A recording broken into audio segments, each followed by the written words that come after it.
আপনাদের প্রজেক্টটা প্রত্যেকটা সিরিয়ালে দুটো তিনটে বিয়ে বা দুটো তিনটে মেয়েকে রাখতে আর কিছু খুঁজে পাচ্ছে না। এটা সমাজকে কি শিক্ষা দিচ্ছে?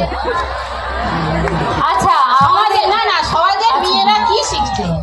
সমাজের মেয়েরা কি শিখছে না ছেলেরা কি শিখছে? প্রত্যেকটা সিরিয়ালে দুটো করে না মেয়ে একটা করেছে, একটা করে মেয়ে দুটো করে ছেলে।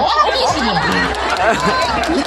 আচ্ছা না আমি বলছি বাবা বলছে না না কি বার্তাটা দিচ্ছেন আপনারা? আচ্ছা এবার আমি একটু বলি, আমার উপর কেন রাগ করছে? আমার তো একটা বিয়েও হয়নি, বলো। আপনার উপরে রাগ না, আপনাদের উপরে রাগ। তা আমার উপর কেন রাগ? লিখে নেন, অন্য কি লেখার কোনো পাইনি। আচ্ছা আচ্ছা আমি একটু তাহলে উত্তরটা দিয়ে